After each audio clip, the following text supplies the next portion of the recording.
Welcome back, Golf Psychos. I'm Carlos Benavides, host of the Golf Psycho podcast. Today, we're going to be going over what we learned in episodes 1, 2, and 3 and connecting those episodes today to episode 3. Today, we're going to be going over post-shot routine, how to install it, where you need it, and how it's going to improve your game. Let's get into it. All right, Raul. So episode 1, we went over building our focus, using meditation, the meditation practice. Yeah, having that foundational tool in order to be able to fuel and be able to be effective with the other tools that we're building off of in episode 2, which was loading the who, our pre-shot routine. If you haven't checked that out, I highly recommend you go back to episode 1 and episode 2, check those out so that it connects and makes sense today for episode 3. So post-shot routine. Before I get into what it's actually, how we use it, how I use it, I'm sure there's lots of different ways that we can go through this, but right off the top of your head, Raul, when you hear post-shot routine, what do you hear? Probably me getting upset about dang, is this ball, like how I feel where the ball landed. Did it end up where I wanted it to go? Gotcha. That my original first off theory. Outside of that, I can't think of anything else outside of where's my bag. Let me put my club in and let me start walking to the ball. Gotcha, man. Yeah, all that stuff can kind of fall in there. And again, as I was created the pre-shot routine, the post-shot routine kind of came out naturally in reestablishing and building my mental game, or rewriting my mental game, as we discussed. And post-shot routine, what I ended up starting to do, and we'll just jump right into how we use post-shot routine. Post-shot routine was really, really important for me because as golfers, we really kind of never know if we're going to have a good shot or a bad shot, right? And we discuss. We hope. Yeah, we hope and pray to the golf gods, like, please don't get in the water on this one. And sometimes we have good shots, we have bad shots, and sometimes we just have okay shots, right? Mm-hmm. And we'll talk about how those can all impact our mental game, and ultimately our round and our score and all that jazz. But what I ended up using, the post-shot routine, ended up kind of fueling and lending itself to sort of that like lane detection that we talked about, right? That sort of, we're installing these new programs in our golf game so that we can keep our nervous system regulated so we can play our best golf, right? Mm-hmm. So we talked about our meditation and helping with focus, and our building our sustained focus through meditation and the types of meditation that we can use to do that. And then we've installed pre-shot routine, right? Mm-hmm. Or loading the who. That also regulates us. We're returning to our breath. Every single shot, right? So that's keeping us regulated.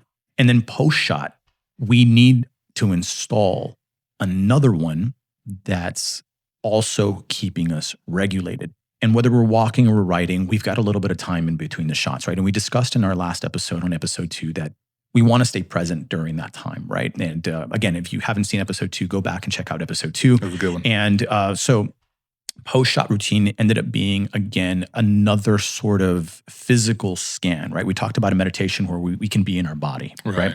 It becomes another physical scan of what's going on in my body because, again, did I have a good shot? Did I have a bad shot? And we discussed how sometimes good shots can also mess with our heads just like the bad ones, right? They can create adrenaline.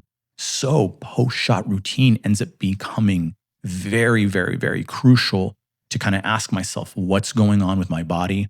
How did I respond, or did I react, right? Because there's a big difference between reaction and responding. How did I respond, or did I react to the shot? If it was good, did I get really excited? If it was bad, what happened here, right? Regardless, if it was good, bad, or okay, what I'm doing, or what I recommend that we do, and again, that we're connecting, this is the next part of that we connect to have install this new program here that's going to take care of our game and take care of our bodies, is a return again to breathing, right? I want to return to my breath.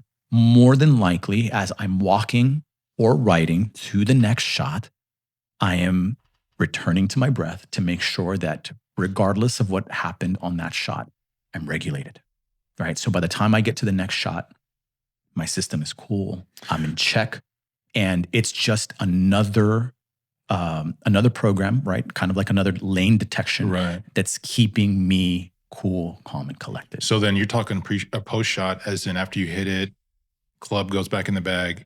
That also when you're walking to the next shot. Correct. All that's still considered the post shot. Correct. So I'm doing a body scan And I don't know how many times I'm in the cart and I'm gripping Yeah. the steering wheel, or I am asking myself, like, what is it that I feel after that shot?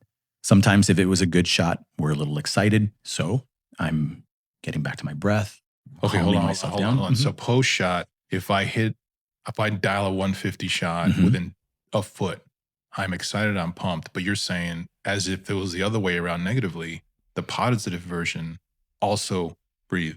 Correct. Foundation. Whether it's good, bad, or Stoic. okay, Yeah. it doesn't matter. I'm returning back to regulating my nervous system by calm it coming down. back to my Mhm. breath. If I need to do That's so hard, dude. Because like Yes. I don't always hit it within a foot. Mhm. And then I do at 150, I am pumped. Yeah. I am excited. I'm throwing the club, I'm yelling at the camera. And like we said, And you're saying, no, that's bad. no, I'm not saying it's necessarily bad. Okay, so can I do that and then Yeah. okay. Absolutely. Like let it out. Yes. Okay. We've kind of, I've heard other coaches discuss this, and I've heard other pros discuss it as sort of like they call it name it to tame it, right? So sometimes if you're disappointed, for me, I'll say, oh, that was disappointing. I need to get it out. I need to just label what it is that I'm feeling. If you're pumped, oh man, I'm so pumped. Because as we discussed, it can be a birdie or an eagle that sets us down a spiral, right? So let's just say in the instance, I had a bad shot. We already know, and we've established, right, that a bad shot can cause a spiral. And then there we go. I had a not so good drive. Now I'm topping. Now we're doing weird stuff. And the spiral happens. And let's just say this happened on hole 5, for instance, right? And from hole 5 to hole 9, spiral. Yeah. And then we get to the back 9. I had my glizzy, I had my beer, I had my lemonade, whatever it is. Relaxing now. And I get back to the back 9 and I'm okay, right? Well, what happened? We calmed down. Another way of saying I regulated, right? I chilled out. I came back. Now I'm okay. We're not even trying to do that. Exactly. You just naturally do it, right? You took a little break. You went inside the You got a clubhouse. hot dog, You a little got- brew. yeah, and all this is talking to your buddies. Food, water, all that symbolizes safety, right? To our subconscious. So Ooh. I had a moment to kind of get over it and process. And we're going to talk about getting over it, right? So a lot of the times it's easier said than done, right? So when I have this new program after every shot, that's also, again, post-shot routine where I'm regulating, returning to my breath and making sure that that's in order. I'm arriving to the next shot, kind of like those vibes as much as I possibly can in that time, right? Because walking and riding can be different. Right. It's kind of like that in between the 9, right? Where I had a moment, calm down. It came and went. And now I'm back and I can play again. Only I'm doing that between every shot. This starts to turn the round into one big, giant present meditation where it's just present. You're leaving, you're coming back. Yeah. We're trying not to leave and come back. We're trying to just stay present. Yeah. But you're naturally leaving. You naturally leave. And then, but you notice it, you come back. But that's why we installed all these safeguards, right? I have my loading of the who practice that's keeping me here. I've got my post-shot routine that's keeping me here. I've got my meditation practice that's keeping those practices strong. As we discussed in episode 1, those practices aren't going to be very good if I'm not practicing them at home so that they're nice and strong when I come out and I use them in the course, right? So they're sharpened. Yes. So in the event I hit a bad shot, my post-shot routine is what's going to keep me from going down the spiral. Because more than likely, what happens after the bad shot? We get in our cart or we grab our bag, and a lot of us as golfers replay it and replay it and replay Or it. I so much now play it if I'm into the trees dropping and I'm already thinking I'm going to make bogey. And I'm like, all right, just make bogey and get out of here. Yes. But I end up making double. Yeah. It's interesting. I've done that so many times, right? Where maybe we're in some trouble, but we've already given up. We've already said, oh, I can't get out of this. I'm not going to make par. There's not. And while that may be true, like we've discussed, does that thought process serve? Not really, right? Wow. Why don't we give ourselves mentally the best chance that we got and go, hey, well, I've already given up and I've already accepted bogey. I can get out of here and still make par. A lot of the times I've done it so many times and I've seen you do it and lots of golfers have done it. I get out of trouble. I throw it up close and I still save par. Mm-hmm. Classic example. I was at Balcones hole 1. Balcones hole 1 has this tree in the middle of the fairway. And I threw myself right in the middle of it to where I wouldn't be able to throw a ball very high. And I had the old thoughts.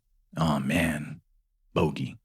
More, maybe even double. There goes my hopes of birdieing. And I have this on film. And I remember telling myself, whoa. Like we discussed in episode 2, where we go in there and we change that thought process and ask ourselves, like, is this thought process, is this program going to help me make par? No, I've already given up. Yeah. Not to say you still can't, but the likelihood is not going to be very good. Mentally, you've already set yourself up for a bogey or worse. I told myself, hey, well, I can throw something under this tree. And so long as I end up somewhere around the green, I can get up and down. Mm-hmm. I love my short game. I have a lot of faith in my short game. I can still get myself out of here, right? So hit the drive, process that disappointment. I thought I'd be able to get past the tree. I didn't. And I put myself exactly where I didn't want to be. Yeah. So post-shot routine, I'm breathing. And I caught that thought process of thinking bogey. I've already made bogey. Yeah. Caught it. Decided that's not what I need to be when thinking. When did you catch it?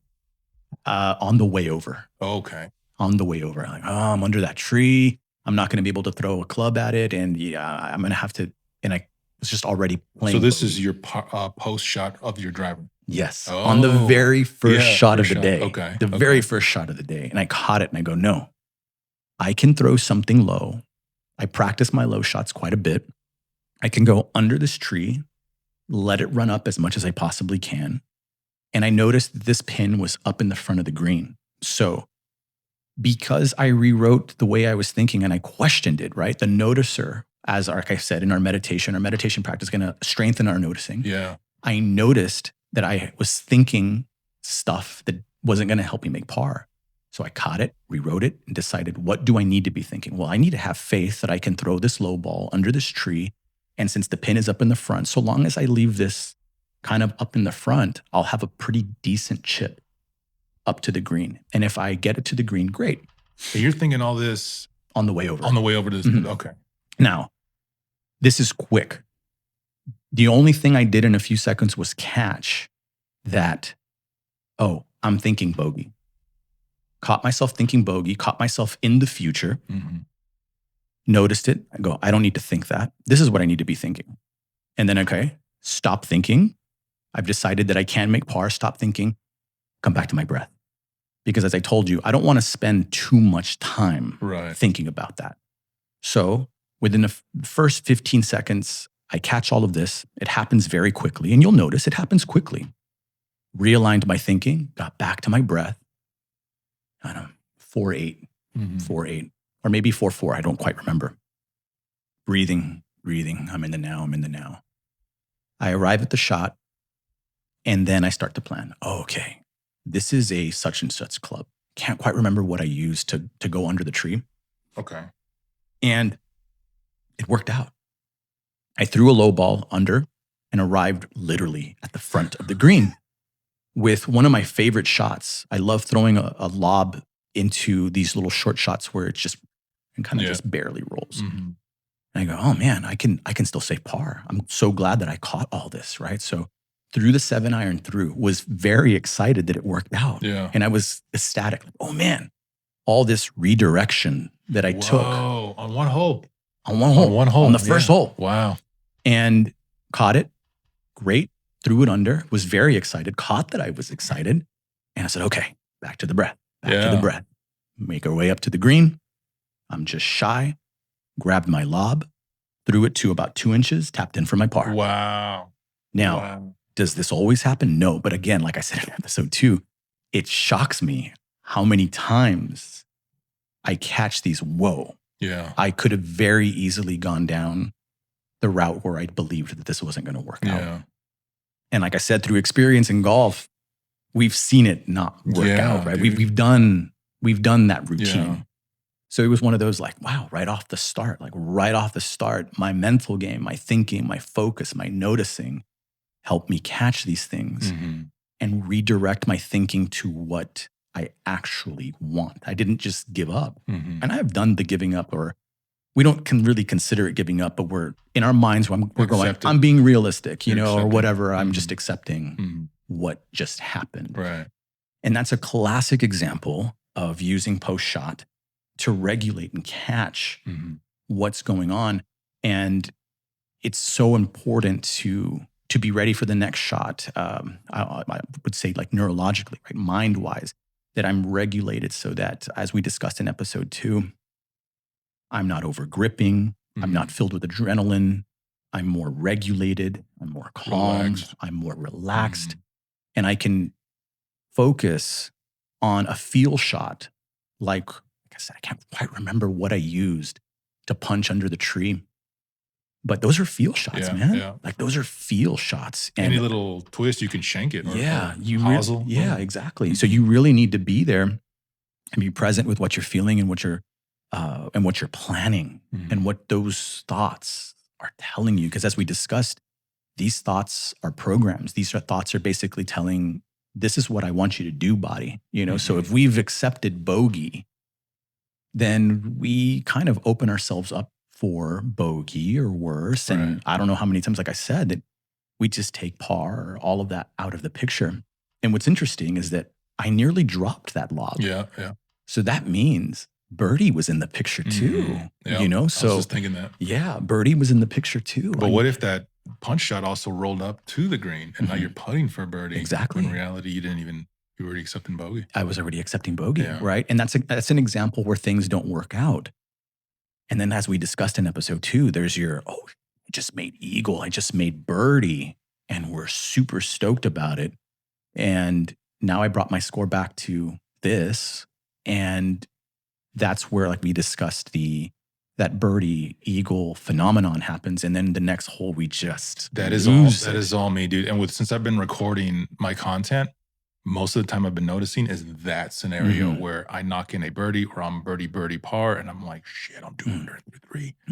And then as I notice those practices, I am amped. I am pumped. I'm already future. I can possibly break par today as the first time in years. Yeah. And then, like, oh, this is it. This is what I need. Next hole falls apart. Bogey. All right. Well, I'm 1 under now. I'm still okay. Bogey. Yeah. And then there we go. Yep. And then now I'm like, how do I save this? I got 2 holes in the front 9. I can possibly still shoot, par if I'm 1. And there are those thoughts, future thoughts. Yep. And the breathing has already gone. It's short and shallow. And I'm just like, front 9's gone. I'm like, what happened? Yeah. I look at the scorecard, birdie, par, and then like bogey, double bogey. I'm like, what the hell? Yeah. Attachment is a heck of a thing, man. It's a heck of a thing, because if I was to ask any golfer right now, does the score have more or less value after you made that eagle or that birdie? I mean, if I made that birdie, my score has a great value. It has more value, right? Shoot under par, baby. Exactly. Yeah. Let's just say you're even through 4, and then you drop a birdie on 5, or you make an eagle on 5, and now you're 2 under, and you're like, oh my God. Right now, the first thing you said of what I thought of was, I can par out and shoot under par. First thing I thought of, I can par out easy in this course and shoot under par. Attachment is huge. Catching ourselves going, oh my gosh, now the score has more value. I'm more attached to the score. Like that. It's so hard though. And it's just a practice. We've just always done it that way, right? And that's where this post-shot routine keeps us from going down that path where now we want to protect that score so bad. We catch exactly that, the future thoughts. Oh my gosh, if I par out from here, then I'm 2 under. And that means blah, blah, blah, blah, blah. And there we go. So right there, you got to stop. You got to stop. Just stop and then breathe. And again, it's when you sit in meditation and catch yourself that you've lost your train of thought and come back, that you strengthen your ability to notice, right? Exactly. You have to be a black belt noticer to be able to catch, oh, I'm in the future. Oh, I'm having these anxious, attached thoughts. I don't need to cling to this score. I don't need to protect it. If I want to protect this score, it's not going to happen because I'm getting anxious and I'm getting attached to the shot. It's going to happen because I'm staying here where I have power in the present moment and staying process focused on what I need to do. One shot at a time. If I truly, truly want to hold on to this, I need to just let it go and stay focused on what I need to do. I need to try that because I get into the groove, or sometimes you're doing it early. Like I'll be in it early. I'll breathe. I'll come back first few holes, but then like I'll birdie or I'll bogey and be the opposite. I'll be like, all right, I need a birdie here. And then I completely forget about coming back. I'm just like, all right, where's the win at? I'm already down like course management thinking. And then vert 9 goes by, did horribly.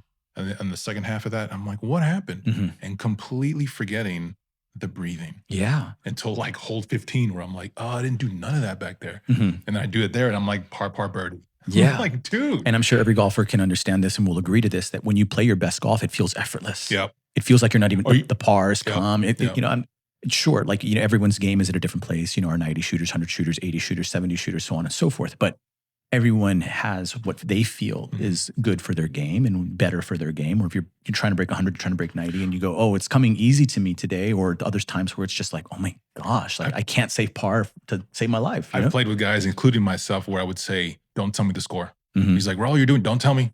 Don't tell me. I don't want to know where I'm at. Yeah. Let me keep playing. And then, but by saying that, I'm already like, shoot, I'm doing good. And that's the noticer in you, right? You've noticed, oh, if I become aware of the score, funky things happen. We may not fully understand why it's happening, but we know without a shadow of a doubt that when that happens, or I'm hyper-focused on the score, that I become more attached. And that's what it is. It's attachment. It's like crazy attachment. Wouldn't you not want that though? Like if I'm in a tournament and I know I need to shoot par to make the cut, and if I'm 1 under going through like 15 holes, don't you want to know like where you're at to kind of like, and see, if I do, I would probably get more nervous. Like, okay, don't bogey. Exactly. And I would say, well, how has that worked out for you? Horribly, bro. Horribly. And again, that's the brain going, well, I've always done it that way, so it's going to defend it. Right. The brain's going to defend what it's always done. The brain don't like new stuff, right? Yeah. And that's, you know, there's a big tip that we're going to go over at the end of this podcast, where we discuss, you know, what we need to be careful with as we adopt these new and install these new programs that are going to help our game. But you know, exactly like you said, you've noticed it, you've caught it, you've seen it in the past that it never works, right? There's a difference between going, okay, if I'm going to make the cut, blah blah blah, all that good stuff. There's a difference of knowing what you need to be at. But you know, at a certain point, if it doesn't serve us, then don't worry about it, right? If you're going to make it, you're going to make it. And the only reason you're going to make it is because, like we said earlier, you're going to stay focused on the process of what you need to do, of what's actually going to get you there, right? Has it helped us? Exactly. Trusting. It's a huge element. Just let it go. You had that birdie. You got that eagle because you were loose. Because your process was going through your routine and going through pre-shot and going through posting. You naturally did this, but the moment you add all this attachment, it doesn't work, right? We need to stay in that state of mind that got us there. Yeah, there's all different ways that we can end up at birdie and par and all that good stuff, right? Sometimes it's just we fall into it. There's lots of different scenarios, right? There's countless scenarios in golf. But for the most part, the general theme is we do very well. We notice that we're doing well, and then now we want to protect it more than ever. And that causes a lot of pressure.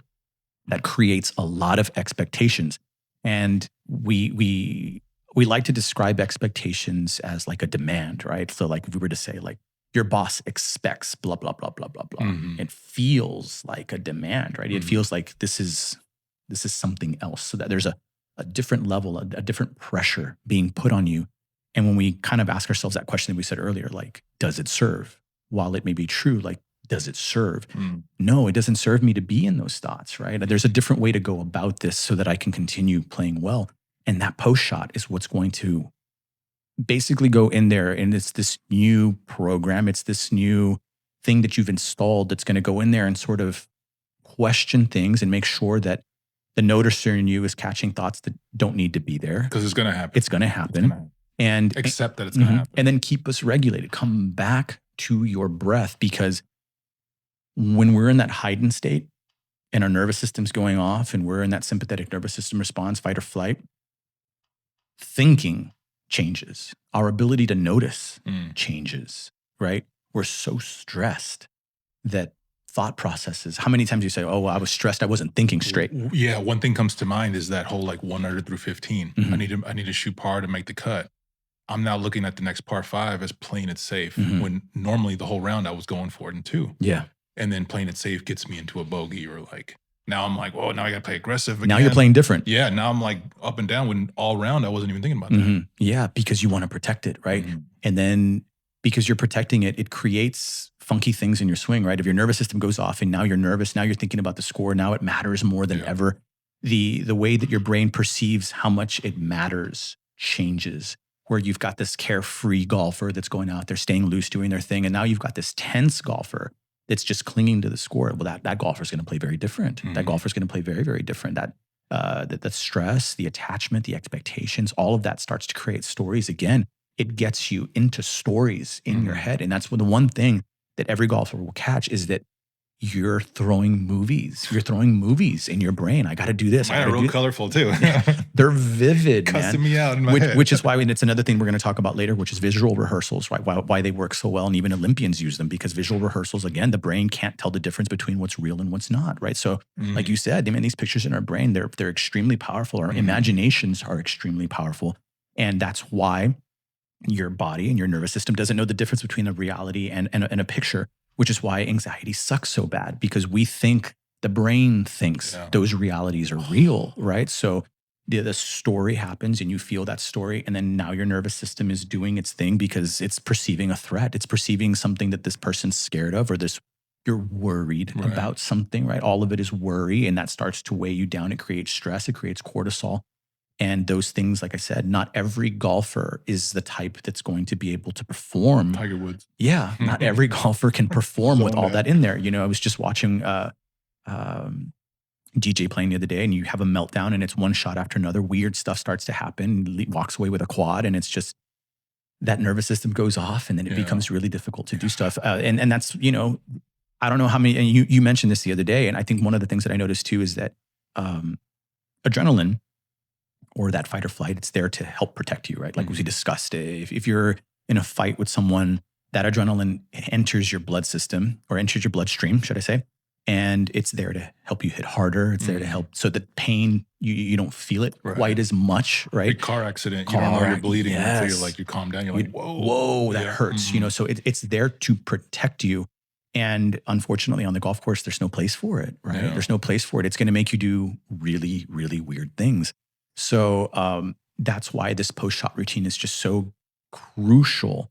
Is it possible to catch it in the pre-shot routine the next time you go hit a shot? Yes, but by then it's too late. You didn't take advantage of all of that time in between the shots, right? So again, your pre is great. Your pre is there to kind of get you back to breathing and keep you chill and make sure that your grateful self is showing up and that you're seeing the grand scheme of what's happening, right? Again, that grateful golfer is super, super important to show up in the post-shot.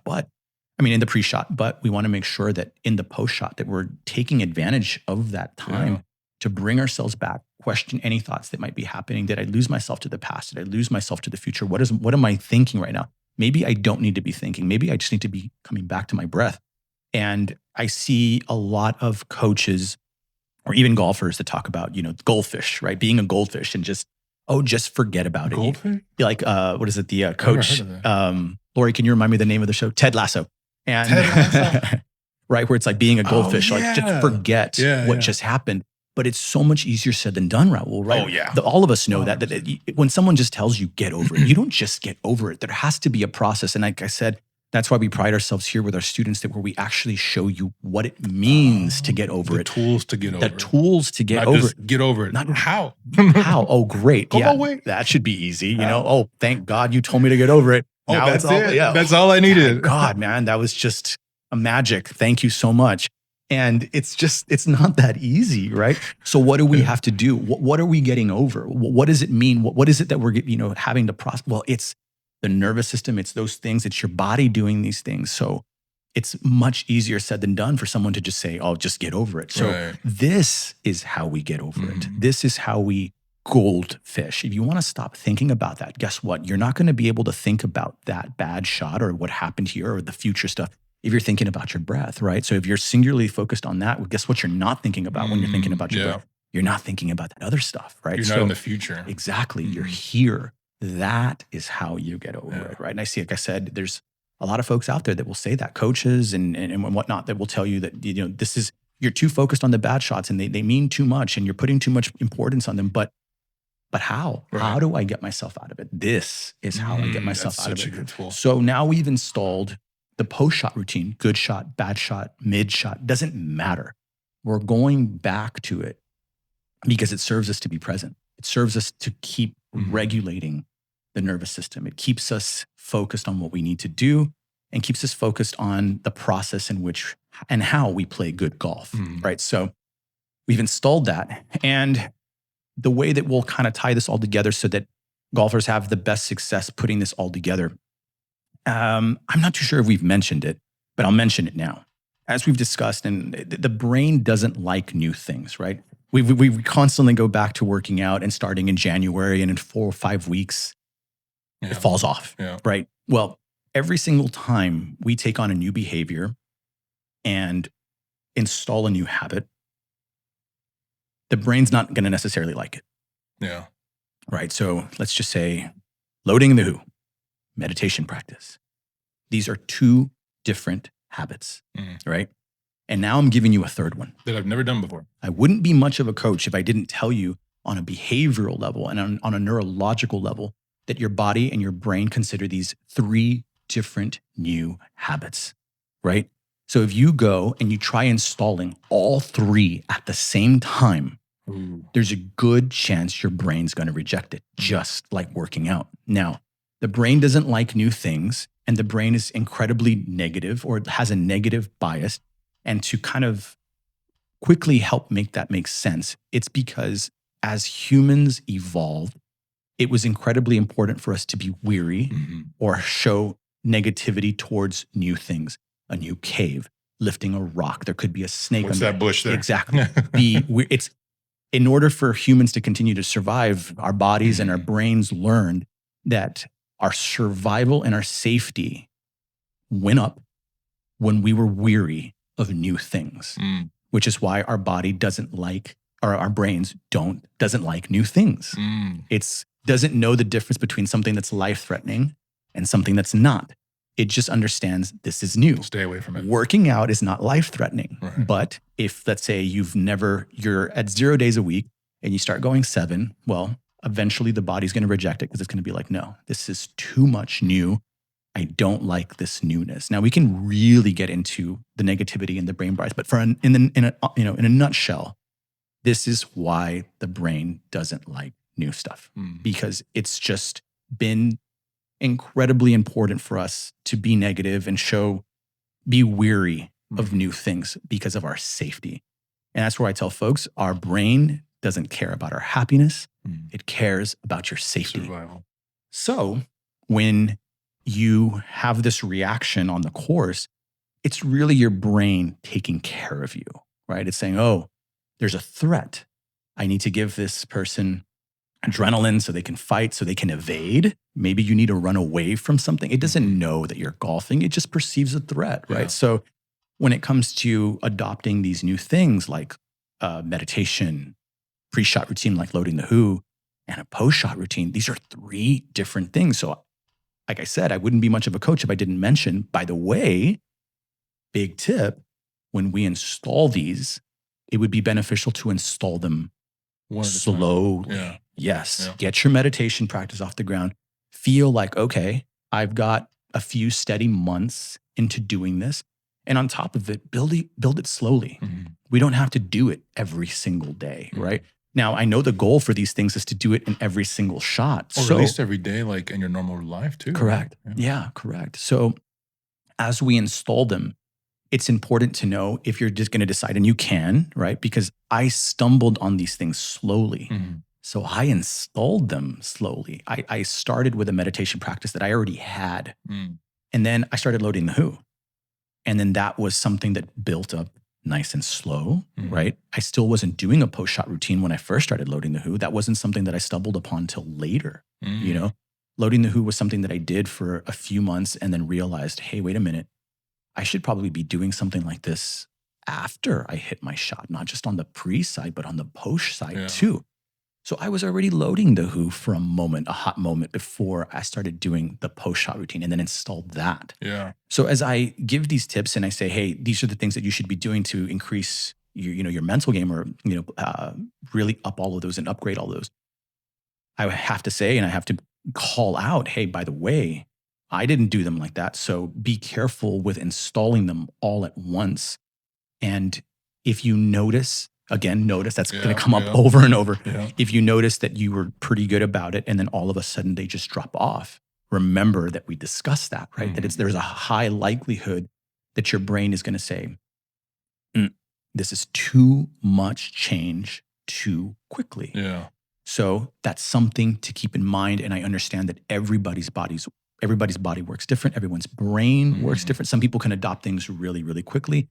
And then some people need to install things nice and slow. That also would technically be a noticing practice. Yes. Noticing that you're like, I'm done with this. Yeah. So again, going back to episode 1, the one that's going to support, that's why I said all of this is going to ride on your your foundation. That's right. It's going to ride on your foundation. Yeah. And as we keep rolling on the episodes, it's going to keep coming up how that meditation foundation is what's going to allow all of these things to not just work, but that they become long-term, right? It doesn't serve us very much to install things and health habits if they're only going to last a few months. We want this to last for a lifetime, right? We want this to go through the entire lifespan. And it doesn't serve the golfer too for their games and their mental health and all that good stuff. If we were good at this for a few months and then it just all falls away. But I want you to know if it falls away, this is why. And it's not a big deal. It's good to just notice and go, oh, okay, great. I noticed this. Now I can kind of figure this out. So in the case of working out, the way we kind of look at it is go, okay, you're at 0 times a week. We call this your baseline. Your baseline is 0, right? So if I start working out 7 days a week, that's too much. But what if I start going to the gym twice a week? And let's just say the hour is just too much too, right? And I would say, well, then you know what? A 20-minute workout, does that feel safe to you? You kind of ask the person, what feels better? Does that feel Oh yeah, it feels doable. Great. We call this Trojan horsing a habit where the brain doesn't catch. That's clever. It doesn't catch too much change. Yeah. It's not going to set off the alarms, so to speak, right? And go, whoa, too much change. This is jeopardizing my safety. If it's just enough change to not set off the alarms, it's going to solidify itself into a habit. We've even done things where we tell folks, how about for a year, you solidify, this is a person that's never worked out. How about you start working out 1 time a week? 1 time a week. Let's just say it's 30 minutes to an hour. 1 time a week. Well, guess what? If you do that for the year, those are 52 workouts that you did not do last year. It's a damn good place to start. This allows you to go, hey, well, working out and being healthy is really important to me. And it's important to the human for the lifespan to continue to do this, right? So there's no rush. A lot of us feel like, no, I got to get fit now. I need to get into this now. And we do too much too quickly. And then we end up quitting. And this happens year after year after year. You see that, these folks go through it. So what we start recommending is, how about we do this to a point, like I said, that Trojan horse style, where it was just like, let's do it once a week and let's keep it to 1 hour. And that's all you got to do. And you'd be surprised how hard it is to even just maintain that once a week. Yeah. So it's no different with installing these things. If you go out there, as long as we're tracking, as long as you understand when it's happening and when it's not, and kind of allow yourself to give yourself that time to feel like it's turning into a habit, then we can install the next one. We can install the next one. Now, again, you want to go out there and you want to try doing them all at the same time, give it a shot. But don't be too surprised if a few weeks, a few months down the road, they fall off. Right. It gets overwhelming. It gets overwhelming for the brain. It's too much change too quickly. But like I said, these are all things that we need to install, right? These are all things that we need to do. Kind of like, I love going back to the gym because it's a lot, it's something that we can all relate to. Like, well, I've got the weightlifting down, but I don't quite have the cardio.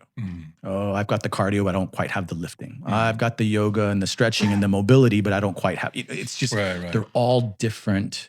They're different habits. Heck, even getting dressed to go to the gym is a new habit, and we can get stuck there. So when we kind of look at them as new behaviors, like I said, we have to kind of I have to mention that just so that our golfers have the highest chance of making sure that these new programs. Love it. Yeah. So again, to kind of wrap it all together, this is how, we install another bumper to keep us in our lane. And more importantly, to avoid the spiral. Because it happens. Yeah. For sure. Yeah. And again, it explains why at the turn you come back and you might feel better. But on the other side too, like we discussed, there's golfers that go to the back nine and then they struggle, right? Where they go into the clubhouse and go, oh man, I played so well. I hope the back nine. And then we end up there, and now we come out to the back nine with attachment. But if you've been doing that your entire golf career, by doing these, implementing these tips though, as it happens, as long as you're noticing it and then coming back, noticing it and coming back, that's still part of the repetition of getting better at the mental game. Correct. Yeah. So don't feel like, oh, I still do it.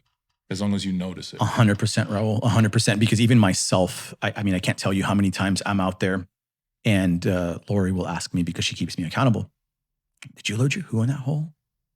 Like, I didn't do it at all. And I'm the one that came up with this. And you still, and I still do it. So if I still forget, our golfers are going to forget.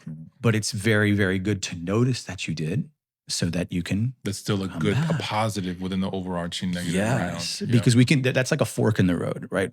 We can either notice that we didn't do it and then kick ourselves, or we can notice it and go, that's normal. And those are two different routes.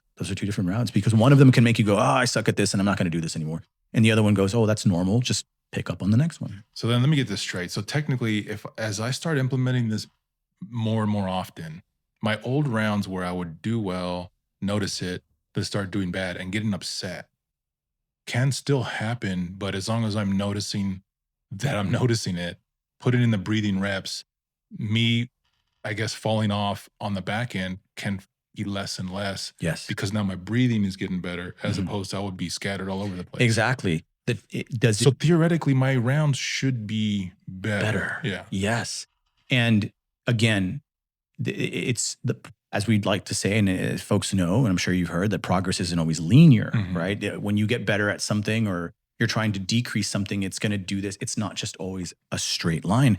And you're going to start to notice that. That was something that I started to notice on the course too, as I applied these things, because I was either good or bad, nothing in between. Once the spiral started, it was just spiral. So it was really interesting. I've got this vlog, this time that I played over at Kaiser, where I noticed myself for the first time ever in my game doing something that I had never noticed, which was good and then bad and then good again. I wasn't used to, after bad shots or bad holes happening, that I was able to recover and do well again. And that was new for me. That was like, whoa. I've literally never done this in 2 decades or more, where after bad holes, I'm able to recover. Because like I said, I was the worst case I'd ever seen, where it was just like, once it was bad, it was over, right? So it's hard to come back. So it's really interesting to see, like, oh, I'm getting it back. And you're going to notice that in a little bit. So sometimes the score doesn't quite reflect it, but you're going to notice little changes in your game. And then lo and behold, after a while, the outbursts are reducing, the focus is better, what I need to be thinking in order to play good golf changes, and then the score starts to reflect. So then if you're like if you're out there golfing and not documenting it through camera, you can possibly, I was just thinking when you were saying that, maybe note it on the scorecard where it's like, ooh, this hole I noticed it, or this I did the breathing. That's exactly what we do. I mentioned in one of the pods back that, by the time I rewrote my game, I had a stack of scorecards like this. And what I would do, and I'm sure most people do, and they have the score, they've got fairways, they've got greens, they got putts. Mine. Yep. All and over then the thing. At the very bottom of mine, LTW. Did I load the who on this hole, on these shots? That's a good one. So I would also consider that. And I have plenty of scorecards where, I missed it on a few holes, that I didn't do it. And I don't know how many times I'd look over it and the score is something bad. Yeah, because you never, and then loading the who was like none. Or, oh man, I really got pissed after that shot.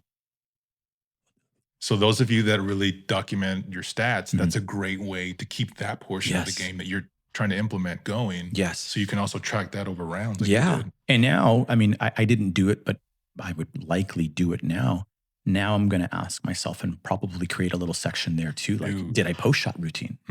did I do a post shot routine as well? You know, and kind of ask myself like, where was I with all of these things? And I remember one of the very first times where I felt like, whoa, I went out, I loaded the Who every shot, and I did not miss a single post shot routine either. And it was at Shadow Glen.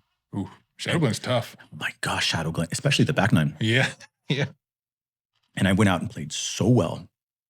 And I just remember kind of sticking with it. I had seen a shade of it, and I've got a video of it somewhere. I'm actually emotional after this. It was the first time I broke my new low. I set a low score when I was 18. Mhm. At 38, 20 years later, I finally broke it. Wow. And it was at Wolf Dancer.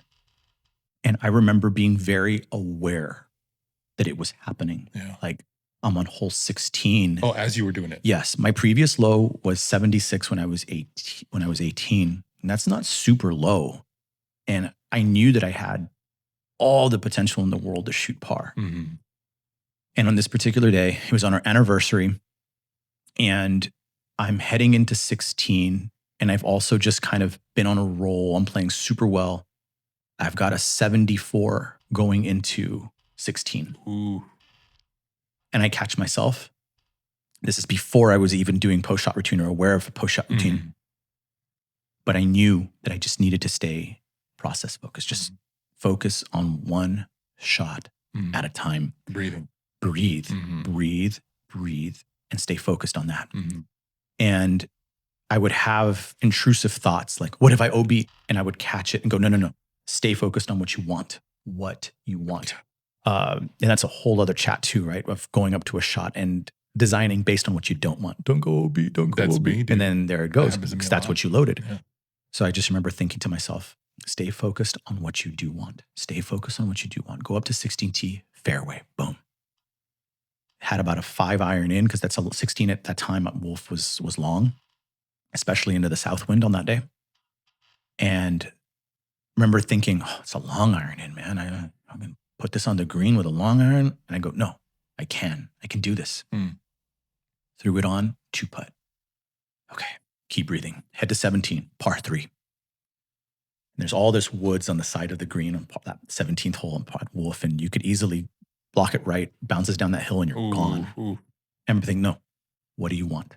So just stay focused on the center of this green, hit the club that you know the number is, just trust. Stay focused on my breathing, threw it on, 2-putt, I'm out of here. Dang. Okay, breathe, and still super. Dude, my heart would be racing at this point. And it was, but the breathing helped me stay calm. And at the time, I had become aware too that the pressure, as we discussed, in my hands was super important. And I just remember kept telling myself, like, keep those pillow hands, man. I would call it pillow hands. Keep those pillow hands, keep those pillow hands, especially on this drive as I head into 18, par 5. Breathe. And I'm like, oh my gosh, this is happening. I'm like, no, don't think that. Just stay here. Don't think that. Stay just focused. Don't think about it. Stay focused. You're about to break your record, yeah. Piped a drive, bro, right down the middle. What a feeling. And then I remember thinking, okay, I'm about 250 out. I love my 50-yard shot. So if I hit a 6 about 205 or so, I'll leave myself that 45, 50-yard shot. Boom. Happened. Okay, great. Breathe. It's happening. Nope. Breathe. Get up to the shot. It's happening. And I hit a okay wedge. I actually didn't hit the best wedge in on that 50 yards. I probably hit it to about, I left myself like a 20-foot shot, a putt coming back in. For eagle? For birdie. Oh, for birdie. And it was a bit of a breaker. And I remember thinking, oh my gosh, I could easily, no. Oh, dude. No. That's my brain right and there I was like, thinking. no, we can make this, or we can 2-putt, stay focused on what you do, breathe. Stay aware of what those hands are doing. Breathing has got to be a massive Breathe, thing. regulate. Don't let the tension get you. And I said, no, I can, no matter what. I remember even thinking I could 3-putt and still break my record. I was like, no. That would have been me. Yeah, That just stay. But these are the thoughts, the intrusive thoughts that our meditation practice is going to allow us to catch, right? Yeah. And I hit the putt and left myself like a testy 4-footer. Oh, bro. And I remember thinking, the story would go this way, man. The story would. This would happen to me. Freaking 4-footer, man. Are you kidding me? Okay. And I just remember thinking to myself, you've made a ton of these, man. Breathe, keep the pressure. You got this. Trust what you're going to do. Go for it. And I just remember kind of going up to the putt without hesitating and just dropped it. 74. Immediately go to the cart, send my brother a video message. Bro, Yeah. I did it. Emotional, crying. And it's just, it's just golf, but it means so much to us, you know? And this goes out to every single golfer that it connects with golf on that spiritual, emotional level where it just means so much to you. But at the same time, it wasn't just about the 74. It wasn't just about the fact that 20 years later, I broke a record. And it was about the fact that 20 years had passed by and yet we can still get better. That was the overarching thing. Like, oh my gosh, these things that we're doing, these things that we're adopting, these things that we're learning and kind of stumbling upon and applying to our game are working. And it told me that day, these things are working. Keep at it. Keep at it. You're on the right path. And it was huge, man. 20 years later, 20 years later, if you can break habits and break records that you hadn't, like I said, I hadn't touched since I was a kid, man. Since I was a kid, I touched 76 again and 77. And again, it was just always so unsettling to go like, I know I can shoot par. I know I can get lower. I know I have the game to do it. But I always knew that it was my blow up holes and the OBs because of tension and stuff that was keeping me from being in where I knew I could shoot or what I could score. So it was a big day, man. It was a big day. And, but again, as we kind of bring this episode, to an end and kind of conclude, it was the beginning of installing post-shot routine and staying very, very aware of what was going on. And understand that you are going to lose it. Track, just come back. Yes. No matter, let it happen, come back. And that was the first time that I felt like there was no break in the focus, right? There was this awareness that was catching, that's not what we need to be thinking. That's not what we need to be, kind of focused on. And it was one of the first times that I felt the benefits of what I had been doing, keeping me locked and loaded in what I needed to do, what I needed to be thinking, or what maybe I just needed to suspend thinking altogether and just be there, right? I didn't need pictures in my brain. I didn't need to have those. I needed a caddy or an internal caddy telling me, hey, stay here, stay here, stay here, stay here. If you just stay here, keep breathing, and keep this calm, all of that, you don't guarantee, you increase the chances that you're going to get what you want. And the designs that you create in your pre-shot and what you're after, you increase the chances that they're going to happen. And what else is that but realizing your potential, right? You're giving all the skills that you already have a chance. And I think that that's, again, very important to mention that the reason we're rewriting our mental game, the reason we're installing this is so that we can see our true potential without our nervous system getting in the way, right?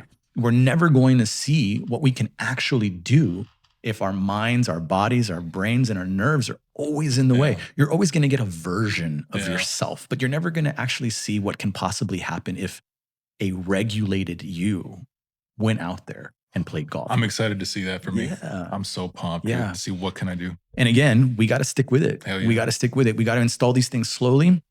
We got to be aware of these things. Don't be upset. Yes. Don't be upset when it happens. It's going to happen. Just accept it and then just keep practicing. Yeah. And again, the benefit of having a coach, right? If you want to work with us and here at Golf Psycho, this is one of the benefits is that now you have support. Now you have programming. Now you have accountability, right? So if you notice at some point, hey, I'm going to take these on my own, go for it. But if you start to notice that these things aren't quite sticking, come work with us, right? Come hang with us, come chat with us, book a session. We can work with you from all over the country, all over the world. We can jump on a Zoom and we can find out what's going on. There you go. And we can keep you on track with how things are going.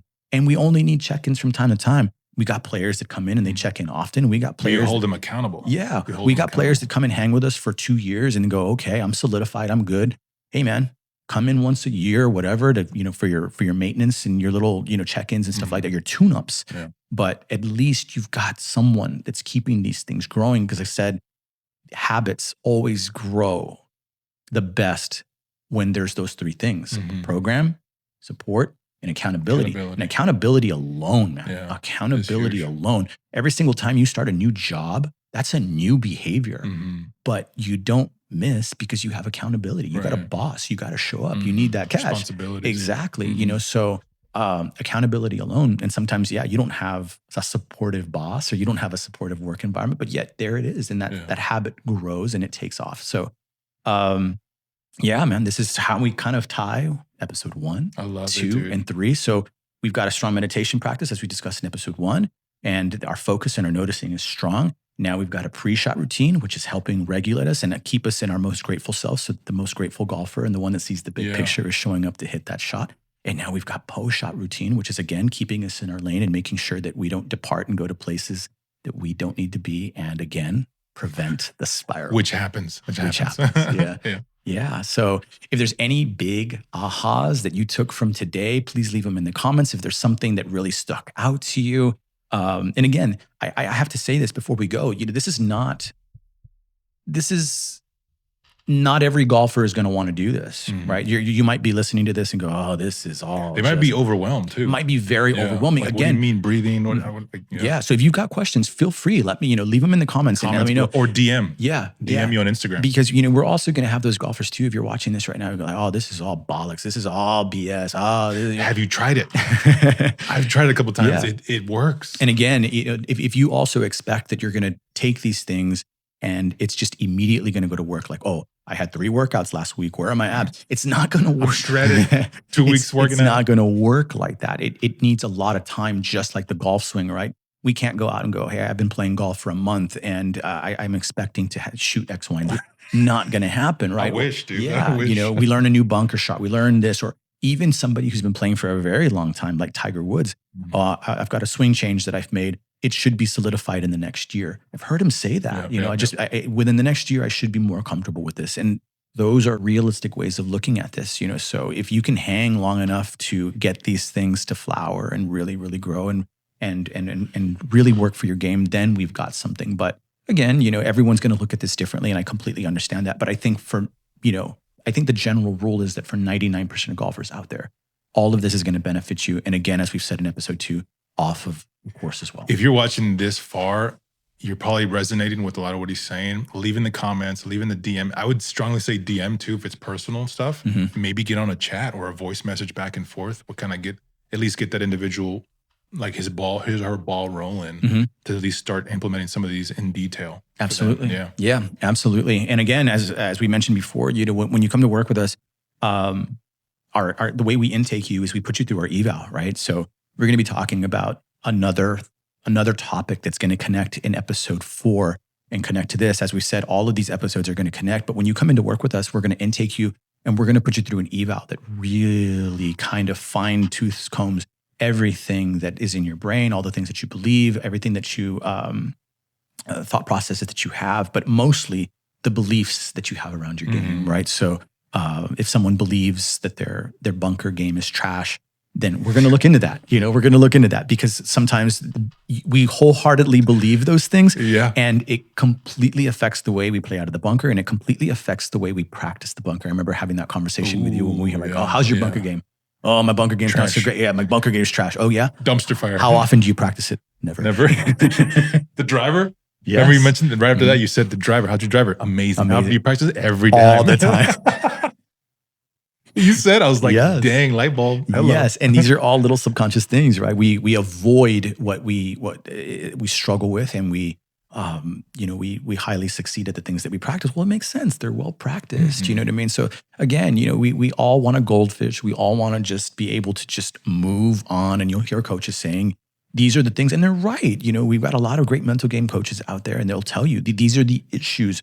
But like I said, where we pride ourselves is in the process. Like, well, how? How do we get ourselves out of this? Well, this is how we get ourselves out of it. And there's a lot of great coaches that'll tell you the exact same things that I'm telling you too. There's a lot of wonderful coaches out there. And again, as we mentioned in episode 2, like all the knowledge that you have doesn't always necessarily turn into habit because information doesn't equal behavior change, as we mentioned in episode 2. So if you've got all of this knowledge and you're noticing that it's still not quite coming to fruition on the course or in your practice or the way you golf, that's also the reason why. And another good reason to have somebody hold you accountable. Yeah, for sure. But we want to thank you, Golf Psychos, for tuning into today's episode. We hope all of that made sense. I know it's a lot to take in, but I'm very, very grateful that you tuned in for this episode today. I hope that you're taking a lot of inspiration and that there's, this is all making sense to you. And I am very excited to those that will apply it to their game and see the benefits of all of that present itself in their game. And again, like Robert will said, if you have any questions, feel free to reach out to us on Instagram. Even send us an email here on the links below where you can reach us and start a conversation with us so that we can kind of find out what's going on in your game. But I'm very excited if you go and you practice these things and you apply them to your game and you start seeing benefits of them right away, because that happens quite often too, right? We start seeing, just like, working out. I love going back to that, working out. But, you'll see changes in a month. You'll see changes in 2 months, right? It can happen quick for a lot of us. So let me know how it goes. Very, very grateful for tuning in, and we'll catch you on the next one. Peace. Peace.